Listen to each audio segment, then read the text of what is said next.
আসসালামু আলাইকুম প্রিয় দিনী ভাইরা, আপনারা শুনছেন তাফহিমুল কুরআন থেকে সূরা আল বাকারার 251 থেকে 260 নম্বর আয়াতের বাংলা তর্জমা।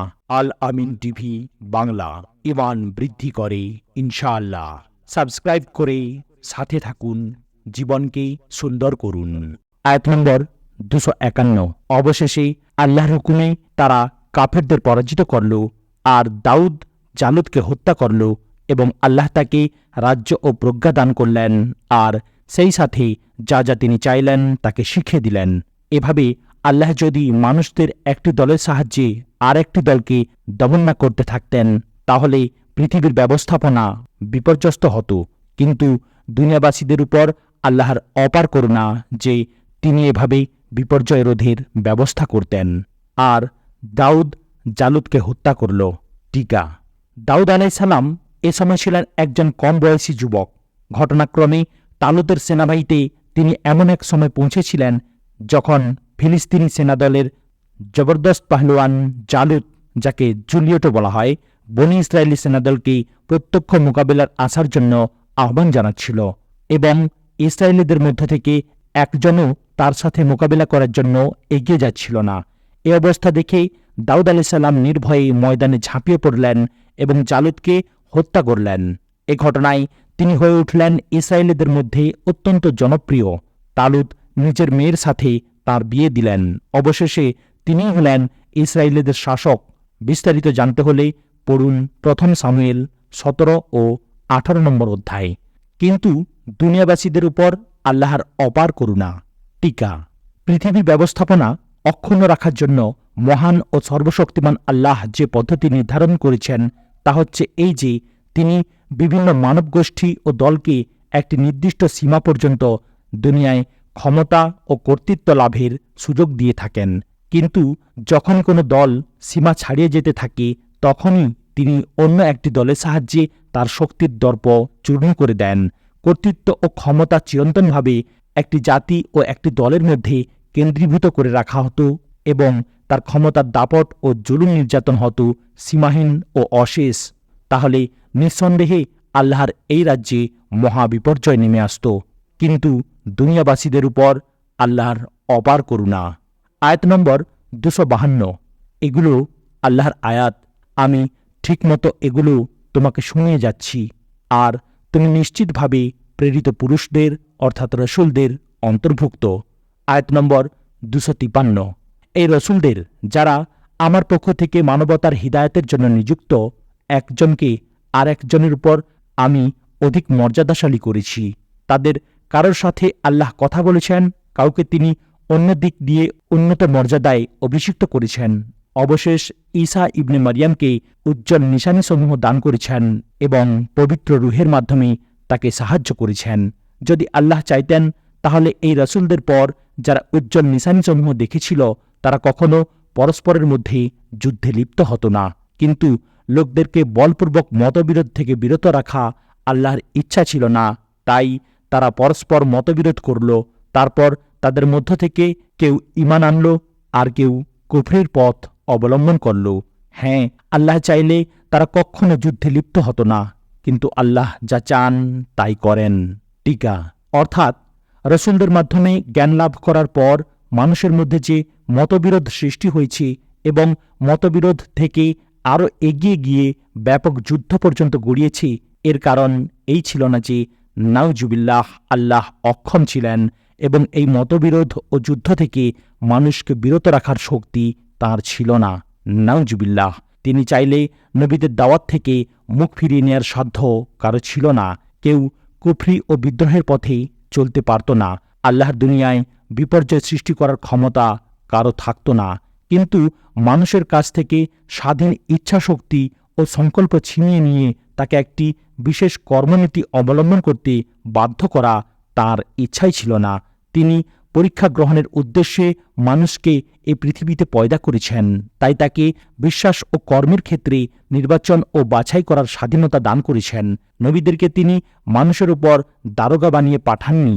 কাজেই জোর জবরদস্তি করে তাদেরকে ঈমান ও আনুগত্যের পথে টেনে নিয়ে যাবার চেষ্টা তারা করেননি। বরং নবীদেরকে তিনি পাঠান যুক্তি প্রমাণের সাহায্যে মানুষকে সত্য ও ন্যায়ের পথে আহ্বান জানাবার জন্য।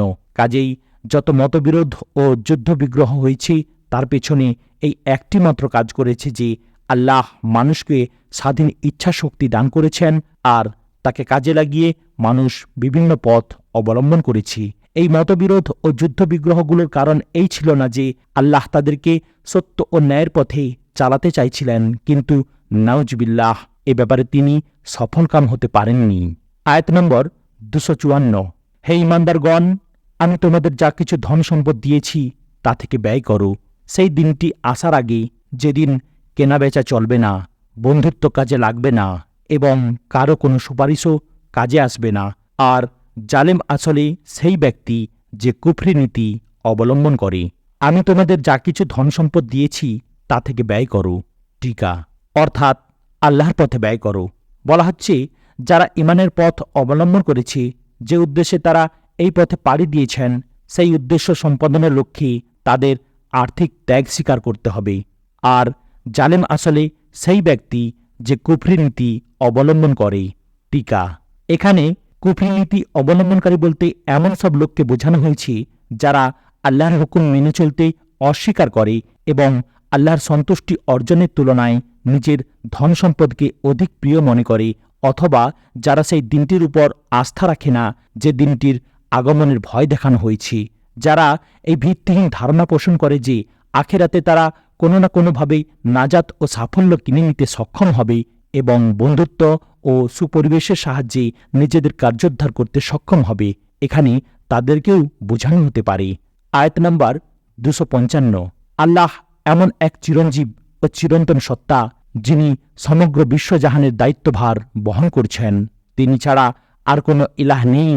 তিনি ঘুমান না এবং তন্দ্রাও তাকে স্পর্শ করে না। পৃথিবী ও আকাশে যা কিছু আছে সবই তাঁর। কে আছে তার অনুমতি ছাড়া তার কাছে সুপারিশ করবে? যা কিছু মানুষের সামনে আছে তা তিনি জানেন, এবং যা কিছু তাদের অগোচরে আছে সে সম্পর্কেও তিনি অবগত। তিনি নিজে যে জিনিসের জ্ঞান মানুষকে দিতে চান সেটুকু ছাড়া তার জ্ঞানের কিছুই তারা আয়ত্ত করতে পারে না। তার কর্তৃত্ব আকাশ ও পৃথিবীব্যাপী, এগুলোর রক্ষণাবেক্ষণ তাকে ক্লান্ত পরিশ্রান্ত করে না। মূলত তিনি এক মহান ও শ্রেষ্ঠ সত্তা। তিনি ছাড়া আর কোনো ইলাহ নেই। টিকা অর্থাৎ মূর্খতা নিজেদের কল্পনা ও ভাববাদিতার জগতে বসে যত অসংখ্য উপাস্য ইলাহ ও মাবুদ তৈরি করুক না কেন, আসলে কিন্তু সার্বভৌম ক্ষমতা, প্রতিপত্তি ও শাসন কর্তৃত্ব নিরঙ্কুশভাবে একমাত্র সেই অবিনশ্বর সত্তার অংশীভূত, যার জীবন কারো দান নয়, বরং নিজস্ব জীবন শক্তিতে যিনি স্বয়ং জীবিত এবং যার শক্তির উপর নির্ভর করে গড়ে উঠেছে এই বিশ্বজাহানের সমগ্র ব্যবস্থাপনা। নিজের এই বিশাল সীমাহীন রাজ্যের যাবতীয় শাসন কর্তৃত্ব ও ক্ষমতার একচ্ছত্র মালিক তিনি একাই। তার গুণাবলীতে দ্বিতীয় কোনো সত্তার অংশীদারিত্ব নেই। তার ক্ষমতা, কর্তৃত্ব ও অধিকারও নেই দ্বিতীয় কোনো শরিক। কাজেই তাকে বাদ দিয়ে বা তার সাথে শরিক করে পৃথিবীতে বা আকাশে কোথাও আর কাউকে মাবুদ, ইলাহ ও প্রভু বানানো হলে তা একটি নিরেট মিথ্যা ছাড়া আর কিছুই হয় না। এভাবে আসলে সত্যের বিরুদ্ধে যুদ্ধ ঘোষণা করা হয়। তিনি ঘুমান না এবং তন্দ্রাও তাকে স্পর্শ করে না। টিকা মহান ও সর্বশক্তিমান আল্লাহর সত্তাকে যারা নিজেদের দুর্বল অস্তিত্বের সদৃশ মনে করে এবং যাবতীয় মানবিক দুর্বলতাকে আল্লাহর সাথে সম্পর্কিত করে, এখানে তাদের চিন্তা ও ধারণার প্রতিবাদ করা হয়েছে। যেমন বাইবেলের বিবৃতি মতে আল্লাহ 6 দিনে পৃথিবী ও আকাশ তৈরি করেন এবং 7ম দিনে বিশ্রাম নেন। পৃথিবী ও আকাশে যা কিছু আছে সবই তাঁর।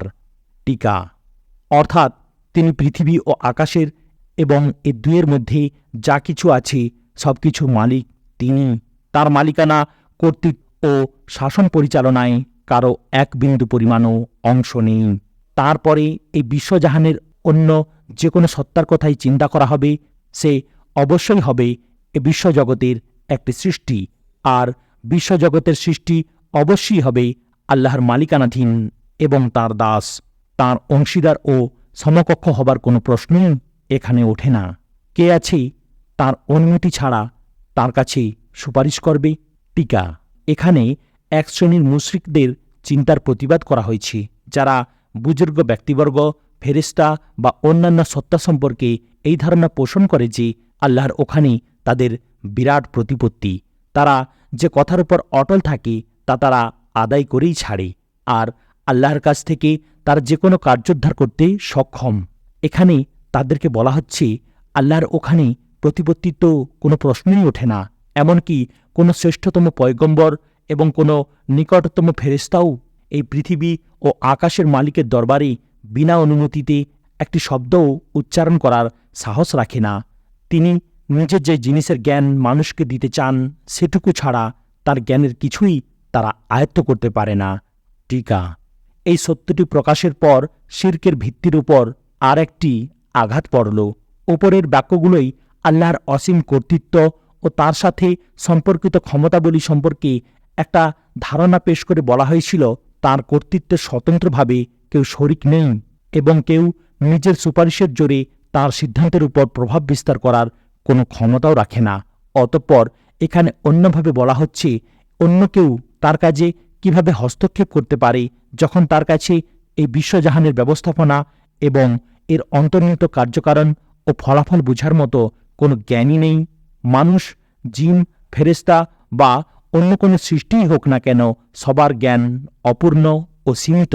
বিশ্বজাহানের সমগ্র সত্য ও রহস্য কারও দৃষ্টিসীমার মধ্যে নেই। তারপর কোনো একটি ক্ষুদ্রতর অংশেও যদি কোনো মানুষের স্বাধীন হস্তক্ষেপ অথবা অনড় সুপারিশ কার্যকর হয়, তাহলে তো বিশ্বজগতের সমগ্র ব্যবস্থাপনাই ওলটপালট হয়ে যাবে। বিশ্বজগতের ব্যবস্থাপনা তো দূরের কথা, মানুষ নিজের ব্যক্তিগত ভালোমন্দ বুঝারও ক্ষমতা রাখে না। বিশ্বজাহানের প্রভু ও পরিচালক মহান আল্লাহই এই ভালোমন্দের পুরোপুরি জ্ঞান রাখেন। কাজেই এক্ষেত্রে জ্ঞানের মূল উৎস মহান আল্লাহর হিদায়াত ও পথনির্দেশনার উপর আস্থা স্থাপন করা ছাড়া মানুষের জন্য দ্বিতীয় আর কোনো পথ নেই। তাঁর কর্তৃত্ব আকাশ ও পৃথিবীব্যাপী। টিকা: কুরআনে উল্লেখিত মূল শব্দ হচ্ছে কুরসি। সাধারণ এ শব্দটি কর্তৃত্ব, ক্ষমতা ও রাষ্ট্রশক্তি অর্থে রূপক হিসেবে ব্যবহৃত হয়। বাংলা ভাষায় এই সমজাতীয় শব্দ হচ্ছে গদি। গদির লড়াই বলতে ক্ষমতা কর্তৃত্বের লড়াই বুঝায়। মূলত তিনিই এক মহান ও শ্রেষ্ঠ সত্তা। টিকা: এই আয়াতটি আয়াতুল কুরসি নামে খ্যাত। এখানে মহান আল্লাহর এমন পূর্ণাঙ্গ পরিচিতি পেশ করা হয়েছে যার নজির আর কোথাও নেই। তাই হাদিসে একে কুরআনের শ্রেষ্ঠ আয়াত বলে উল্লেখ করা হয়েছে। প্রশ্ন উঠতে পারে, এখানে কোন প্রসঙ্গে বিশ্বজাহানের মালিক মহান আল্লাহর সত্তা ও গুণাবলীর আলোচনা করা হয়েছে? এ বিষয়টি বুঝতে হলে ৩২ নম্বর রুকু থেকে যে আলোচনাটি চলছে তার উপর আর একবার দৃষ্টি বুলিয়ে নিতে হবে। প্রথমে মুসলমানদের ইসলামের জীবনবিধান প্রতিষ্ঠার জন্য ধন প্রাণ উৎসর্গ করে জিহাদে উদ্বুদ্ধ করা হয়। বনী ইসরায়েলরা যেসব দুর্বলতার শিকার হয়েছিল তা থেকে দূরে থাকার জন্য তাদের জোর তাগিদ দেয়া হয়। তারপর তাদেরকে এ সত্যটি বোঝানো হয় যে বিজয় ও সাফল্য সংখ্যা যুদ্ধাস্ত্রের আধিক্যের উপর নির্ভর করে না, বরং ঈমান, সবর, সংযম, নিয়ন্ত্রণ ক্ষমতা ও সংকল্পের দৃঢ়তার উপর নির্ভর করে। অতঃপর যুদ্ধের সাথে আল্লাহর যে কর্মনীতি সম্পর্কিত রয়েছে সেদিকে ইঙ্গিত করা হয়, অর্থাৎ দুনিয়ার ব্যবস্থাপনা অক্ষুণ্ণ রাখার জন্য তিনি সবসময় মানুষদের একটি দলের সাহায্যে আর একটি দলকে দমন করে থাকেন। নয়তো যদি শুধুমাত্র একটি দল স্থায়ীভাবে বিজয় লাভ করে কর্তৃত্ব ক্ষমতায় অধিষ্ঠিত থাকত, তাহলে দুনিয়ায় অন্যদের জীবনধারা কঠিন হয়ে পড়ত।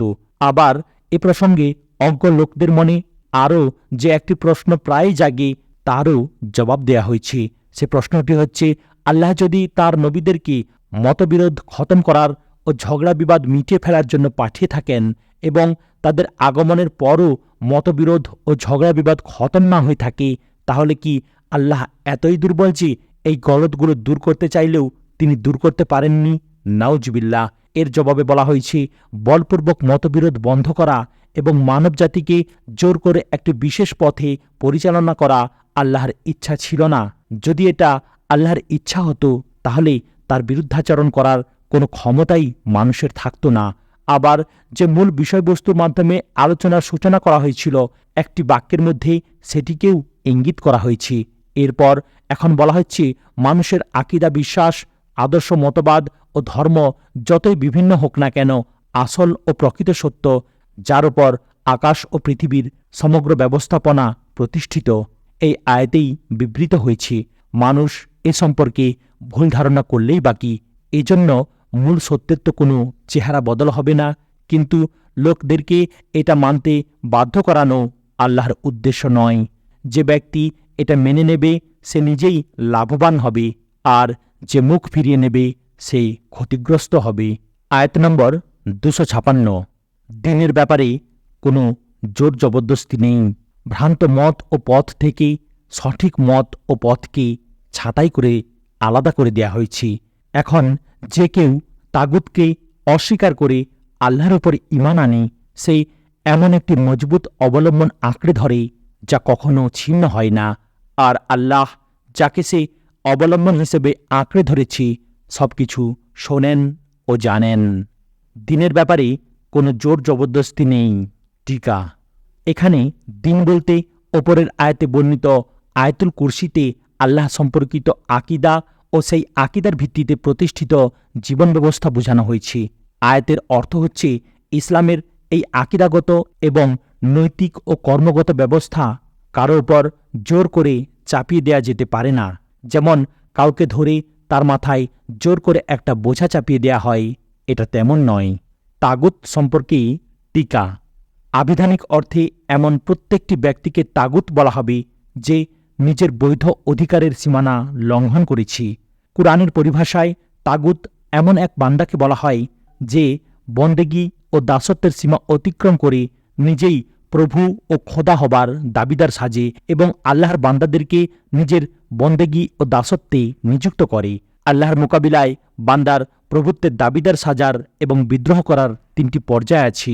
প্রথম পর্যায়ে বান্দা নীতিগতভাবে তার শাসন কর্তৃত্বকে সত্য বলে মেনে নেয়, কিন্তু কার্যত তার বিধানের বিরুদ্ধাচরণ করে।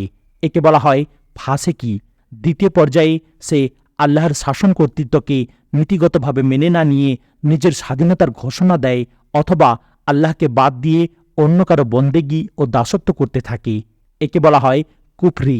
তৃতীয় পর্যায়ে সে মালিক ও প্রভুর বিরুদ্ধে বিদ্রোহ ঘোষণা করে তার রাজ্যে এবং তার প্রজাদের মধ্যে নিজের হুকুম চালাতে থাকে।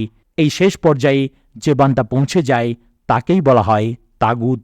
কোনো ব্যক্তি এই তাগুতকে অস্বীকার না করা পর্যন্ত কোনো দিন সঠিক অর্থে আল্লাহর মুমিন বান্দা হতে পারে না। আয়াত নম্বর 257। যারা ঈমান আনে আল্লাহ তাদের সাহায্যকারী ও সহায়, তিনি তাদেরকে অন্ধকার থেকে আলোর পথে নিয়ে আসেন। আর যারা কুফরির পথ অবলম্বন করে তাদের সাহায্যকারী ও সহায় হচ্ছে তাগুত। সে তাদের আলোক থেকে অন্ধকারের মধ্যে টেনে নিয়ে যায়। এরা আগুনের অধিবাসী, সেখানে থাকবে এরা চিরকালের জন্য। তিনি তাদেরকে অন্ধকার থেকে আলোর মধ্যে নিয়ে আসেন। টিকা: অন্ধকার মানে মূর্খতা ও অজ্ঞতার অন্ধকার। যে অন্ধকারে পথ হারিয়ে মানুষ নিজের কল্যাণ ও সাফল্যের পথ থেকে দূরে সরে যায় এবং সত্যের বিরুদ্ধাচরণ করে নিজের সমস্ত শক্তি ও প্রচেষ্টাকে ভুল পথে পরিচালিত করে, সেই অন্ধকারের কথা এখানে বলা হয়েছে। আর যারা কুফরির পথ অবলম্বন করে তাদের সাহায্যকারী ও সহায় হচ্ছে তাগুত।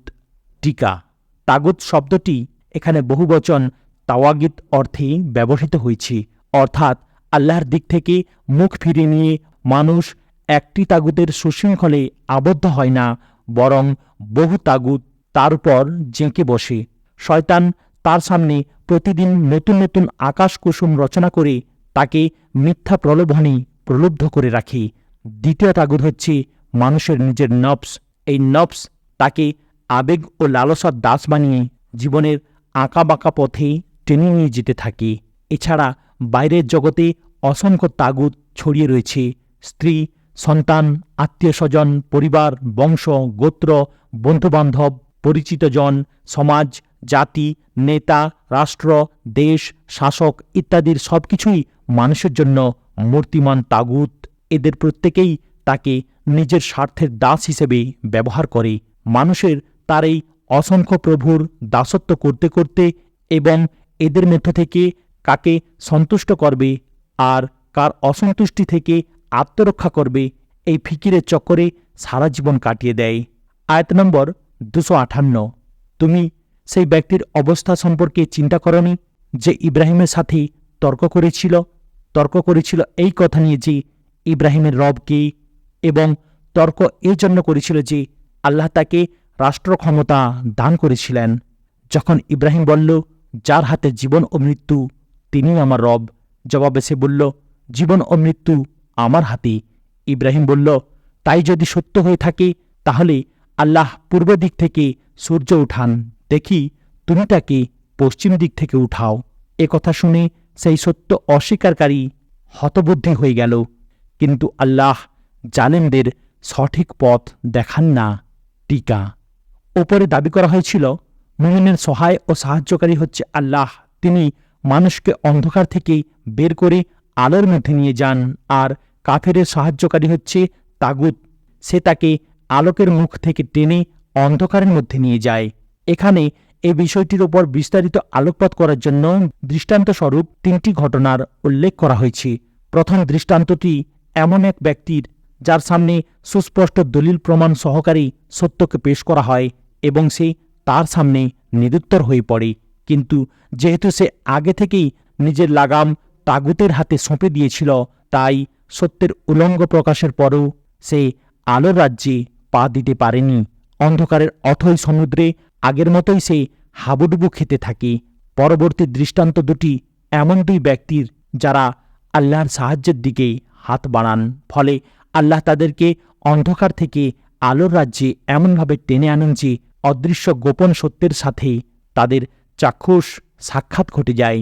সেই ব্যক্তির অবস্থা সম্পর্কে চিন্তা করেনি যে ইব্রাহিমের সাথে তর্ক করেছিল। টিকা। সেই ব্যক্তিটি হচ্ছে নমরুদ। হজরত ইব্রাহিম আলাইহিসসালামের স্বদেশভূমি ইরাকের বাদশাহ ছিল এই নমরুদ। এখানে যে ঘটনার উল্লেখ করা হয়েছে বাইবেলে তার প্রতি কোনো ইঙ্গিত নেই, তবে তালমুদে এই সমগ্র ঘটনাটি বিবৃত হয়েছে। কুরআনের সাথে তার ব্যাপক মিলও রয়েছে। সেখানে বলা হয়েছে হজরত ইব্রাহিম আলাইহিসসালামের পিতা নমরুদের দরবারে প্রধান রাষ্ট্রীয় কর্মচারীর পদে অধিষ্ঠিত ছিল। হজরত ইব্রাহিম আলাইহিসসালাম যখন প্রকাশ্যে শিরকের বিরোধিতা ও তাওহীদের প্রচার শুরু করেন এবং দেব মন্দিরে প্রবেশ করে প্রতিমাগুলো ভেঙে দেন, তখন তার পিতা নিজেই বাদশাহের দরবারে তার বিরুদ্ধে মামলা পেশ করে। তারপর বাদশাহের সাথে তার যে বিতর্কালাপ হয় তাই এখানে উল্লেখিত হয়েছে। তর্ক করেছিল এই কথা নিয়ে যে ইব্রাহিমের রব কে, এবং তর্ক এজন্য করেছিল যে আল্লাহ তাকে রাষ্ট্র ক্ষমতা দান করেছিলেন। টিকা। অর্থাৎ যে বিষয়টি নিয়ে এই বিতর্ক চলছিল সেটি ছিল এই যে ইব্রাহিম আলাইহিসসালাম কাকে নিজের রব বলে মানেন। আর এই বিতর্কটি সৃষ্টি হবার কারণ ছিল এই যে বিতর্ককারী ব্যক্তি অর্থাৎ নমরুদকে আল্লাহ রাষ্ট্র ক্ষমতা দান করেছিলেন। এই দুটি বাক্যের মধ্যে বিতর্কের ধরনের প্রতি যে ইঙ্গিত করা হয়েছে তা বোঝাবার জন্য নিম্নলিখিত বাস্তব বিষয়গুলো সামনে রাখা প্রয়োজন। 1. প্রাচীনকাল থেকে নিয়ে আজ পর্যন্ত মুশরিক সমাজগুলোর এই সম্মিলিত বৈশিষ্ট্য দেখা গেছে যে তারা আল্লাহকে সকল খোদার প্রধান খোদা, প্রধান উপাস্য ও পরমেশ্বর হিসেবে মেনে নেয়, কিন্তু একমাত্র তাকেই আরাধ্য, উপাস্য, মাবুদ ও খোদা হিসেবে মানতে প্রস্তুত হয় না। 2. আল্লাহর ক্ষমতা ও কর্তৃত্বকে মুশরিকরা চিরকাল দুভাগে বিভক্ত করে এসেছে। একটি হচ্ছে অতি প্রাকৃতিক সুপারন্যাচারাল খোদাই ক্ষমতা, কার্যকারণ পরম্পরার উপর এর কর্তৃত্ব প্রতিষ্ঠিত, এবং মুশরিকরা নিজেদের প্রয়োজন পূর্ণ করার সংকট উত্তীর্ণ হওয়ার জন্য এর দোহাই দেয়। এই খোদাইয়ের ক্ষেত্রে তারা আল্লাহর সাথে অতীতের পুণ্যবান লোকদের আত্মা, ফেরেশতা অর্থাৎ দেবতা, জিন, নক্ষত্র এবং আরও অসংখ্য সত্তাকে শরিক করে, তাদের কাছে প্রার্থনা করে, পূজা ও উপাসনার অনুষ্ঠানাদি তাদের সামনে সম্পাদন করে, তাদের আস্তানায় ভেট ও নজরানা দেয়। দ্বিতীয়টি হচ্ছে তামাদ্দুনিক ও রাজনৈতিক বিষয়ের খোদাই অর্থাৎ শাসন কর্তৃত্ব ক্ষমতা, জীবনবিধান নির্ধারণ করার ও নির্দেশের আনুগত্য লাভ করার অধিকার তার আয়ত্তাধীন থাকে। পার্থিব বিষয়াবলীর উপর শাসন কর্তৃত্ব প্রতিষ্ঠার পূর্ণ ক্ষমতা তার থাকে।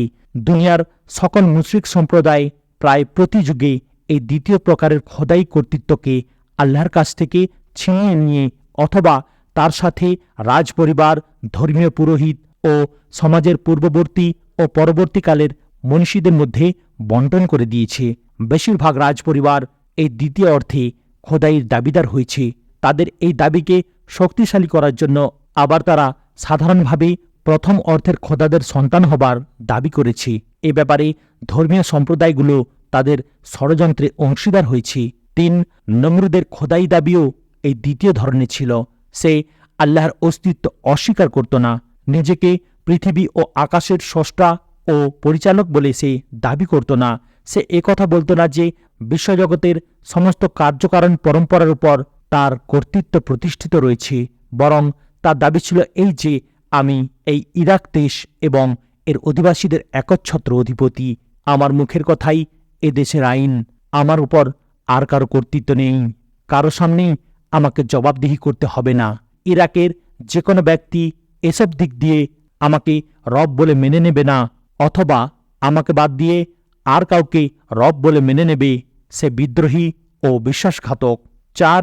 ইব্রাহিম আলাইহিস সালাম যখন বললেন, আমি একমাত্র রাব্বুল আলামিনকে খোদা, মাবুদ ও রব বলে মানি, তার ছাড়া আর সবার খোদাই, প্রভুত্ব ও কর্তৃত্ব অস্বীকার করি, তখন কেবল এতটুকু প্রশ্ন সেখানে দেখা দেয়নি যে জাতীয় ধর্ম ও ধর্মীয় মাবুদদের ব্যাপারে তার এই নতুন আকিদা ও বিশ্বাস কতটুকু সহনীয়, বরং এই প্রশ্নও দেখা দিয়েছে যে জাতীয় রাষ্ট্র ও তার কেন্দ্রীয় ক্ষমতা কর্তৃত্বের উপর এই বিশ্বাস যে আঘাত হানছে তাকে উপেক্ষা করা যায় কেমন করি।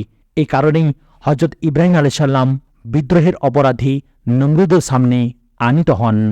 ইব্রাহিম বলল, তাই যদি সত্য হয়ে থাকে তাহলে আল্লাহ পূর্ব দিক থেকে সূর্য উঠান, দেখি তুমি তাকে পশ্চিম দিক থেকে উঠাও। এ কথা শুনে সেই সত্য অস্বীকারী হতবুদ্ধি হয়ে গেল। টিকা: যদিও হজরত ইব্রাহিম আলাইহিস সালামের প্রথম বাক্যে এ কথা সুস্পষ্ট হয়ে গিয়েছিল যে আল্লাহ ছাড়া দ্বিতীয় আর কেউ রব হতে পারে না, তবুও নমরুদ হঠধর্মিতার পরিচয় দিয়ে নির্লজ্জের মতো তার জবাব দিয়েছে। কিন্তু দ্বিতীয় বাক্যের পর তার জন্য আবার হঠধর্মী হবার কোনো সুযোগই ছিল না। সে নিজেও জানত চন্দ্র সূর্য সেই আল্লাহেরই হুকুমের অধীন, যাকে ইব্রাহিম রব বলেই মেনে নিয়েছে। এরপর তার কাছে আর কি জবাব থাকতে পারে? কিন্তু এভাবে তার সামনে যে দ্ব্যর্থহীন সত্য আত্মপ্রকাশ করেছিল তাকে মেনে নেওয়ার মানেই ছিল নিজের স্বাধীন সার্বভৌম প্রভুত্ব ও শাসন কর্তৃত্ব পরিহার করা। আর এই কর্তৃত্ব পরিহার করতে তার নফসের তাগুত মোটেই প্রস্তুত ছিল না। কাজেই তার পক্ষে নিরুত্তর ও হতবুদ্ধি হওয়াই স্বাভাবিক ছিল। আত্মপূজার অন্ধকার ভেদ করে সত্যপ্রিয়তার আলোকে প্রবেশ করা তার পক্ষে সম্ভবপর হল না। যদি এই তাগুতের পরিবর্তে আল্লাহকে সে নিজের সাহায্যকারী ও পৃষ্ঠপোষক হিসেবে মেনে নিত, তাহলে হজরত ইব্রাহিমের প্রচার ও নসিহত প্রদানের পর তার জন্য সঠিক পথের দ্বার উন্মুক্ত হয়ে যেত। তালমুদের বর্ণনা মতে তারপর সেই বাদশাহর নির্দেশে হজরত ইব্রাহিমকে বন্দী করা হয়। 10 দিন তিনি কারাগারে অবস্থান করেন। তারপর বাদশাহর কাউন্সিল তাকে জীবন্ত পুড়িয়ে মারার সিদ্ধান্ত গ্রহণ করে। তাকে আগুনে নিক্ষেপ করার যে ঘটনা ঘটে তা সূরা আম্বিয়ার 5ম রুকু, আনকাবুতের 2য় ও 3য় রুকু এবং আস-সাফাতের 4র্থ রুকুতে বর্ণিত হয়েছে। আয়াত নম্বর 259। অথবা দৃষ্টান্তস্বরূপ সেই ব্যক্তিকে দেখো যে এমন একটি লোকালয় অতিক্রম করেছিল যার গৃহের ছাদগুলো উপর হয়ে পড়েছিল। সে বলল, এই ধ্বংসপ্রাপ্ত জনবস্তি, একে আল্লাহ আবার কিভাবে জীবিত করবেন? এ কথায় আল্লাহ তার প্রাণ হরণ করলেন এবং সে 100 বছর পর্যন্ত মৃত পড়ে রইল। তারপর আল্লাহ পুনর্বার তাকে জীবন দান করলেন এবং তাকে জিজ্ঞেস করলেন, বলো তুমি কত বছর পড়েছিলে? জবাব দিল, এই একদিন বা কয়েক ঘন্টা পড়েছিলাম। আল্লাহ বললেন, বরং 100টি বছর এই অবস্থায় তোমার উপর দিয়ে চলে গেছি। এবার নিজের খাবার ও পানীয়ের উপর একবার নজর বুলাও, দেখো তার মধ্যে কোনো সামান্য পরিবর্তনও আসেনি। অন্যদিকে তোমার গাধাটিকে দেখো, তার পাঁজরগুলো পচে নষ্ট হয়ে যাচ্ছে। আর এটা আমি এজন্য করেছি যে মানুষের জন্য তোমাকে আমি একটি নিদর্শন হিসেবে দাঁড় করাতে চাই। তারপর দেখো এই অস্থিপাঁজরটি কিভাবে, একে উঠিয়ে এর গায়ে গোশত ও চামড়া লাগিয়ে দিই। এভাবে সত্য যখন তার সামনে সুস্পষ্ট হয়ে উঠল, তখন সে বলে উঠল, আমি জানি আল্লাহ সব কিছুর উপর শক্তিশালী। অথবা দৃষ্টান্তস্বরূপ সেই ব্যক্তিকে দেখো যে এমন একটি লোকালয় অতিক্রম করেছিল যার গৃহের ছাদগুলো উপুড় হয়ে পড়েছিল। টিকা: এই ব্যক্তিটি কে ছিলেন এবং লোকালয় কোনটি ছিল এই আলোচনা এখানে অপ্রয়োজনীয়। এখানে আসল বক্তব্য কেবল এতটুকু যে ব্যক্তি আল্লাহকে সাহায্যকারী ও অভিভাবক বানিয়েছিলেন, আল্লাহ কিভাবে তাকে আলোর রাজ্যে নিয়ে গিয়েছিলেন। ব্যক্তি ও স্থান নির্ধারণ করার কোনো মাধ্যম আমাদের কাছে নেই এবং এতে কোনো লাভও নেই। তবে পরবর্তী বর্ণনা থেকে প্রকাশ হয় যে এখানে যার সম্পর্কে আলোচনা করা হয়েছে তিনি নিশ্চয়ই কোনো নবী হবেন। সে বলল, এই ধ্বংসপ্রাপ্ত জনবস্তি, একে আল্লাহ আবার কিভাবে জীবিত করবেন? টিকা: এ প্রশ্নের অর্থ এই নয় যে সংশ্লিষ্ট বুজুর্গ মৃত্যুর পরের জীবন অস্বীকার করতেন অথবা এ ব্যাপারে তার মনে কোনো সন্দেহ ছিল, বরং আসলে তিনি সত্যকে চাক্ষুষ দেখতে চাচ্ছিলেন, যেমন নবীদের দেখানো হয়ে থাকে। মানুষের জন্য তোমাকে আমি একটি নিদর্শন হিসেবে দাঁড় করাতে চাই। টিকা: দুনিয়াবাসী যাকে মৃত জেনেছিল, এমন এক ব্যক্তির জীবিত হয়ে ফিরে আসা তার নিজের সমকালীন জনসমাজে তাকে একটি জীবন্ত নিদর্শনে পরিণত করার জন্য যথেষ্ট ছিল। আয়াত নম্বর 260। আর সেই ঘটনাটিও সামনে রাখো যখন ইব্রাহিম বলেছিল, আমার প্রভু, আমাকে দেখিয়ে দাও কিভাবে তুমি মৃতদের পুনর্জীবিত করো। বললেন, তুমি কি বিশ্বাস করো না? ইব্রাহিম জবাব দিল, বিশ্বাস তো করি, তবে মানসিক নিশ্চিন্ততা লাভ করতে চাই। বললেন, ঠিক আছে, তুমি 4টি পাখি নাও এবং তাদেরকে নিজের পোষ মানিয়ে নাও। তারপর তাদের এক একটি অংশ এক একটি পাহাড়ের উপর রাখো। এরপর তাদেরকে ডাকো, তারা তোমার কাছে দৌড়ে চলে আসবে। ভালোভাবে জেনে রাখো, আল্লাহ প্রবল পরাক্রমশালী ও জ্ঞানময়। ইব্রাহিম জবাব দিল, বিশ্বাস তো করি, তবে মানসিক নিশ্চিন্ততা লাভ করতে চাই। টিকা: অর্থাৎ সেই নিশ্চিন্ততা যা চাক্ষুষ প্রত্যক্ষ করার মাধ্যমে লাভ করা যায়।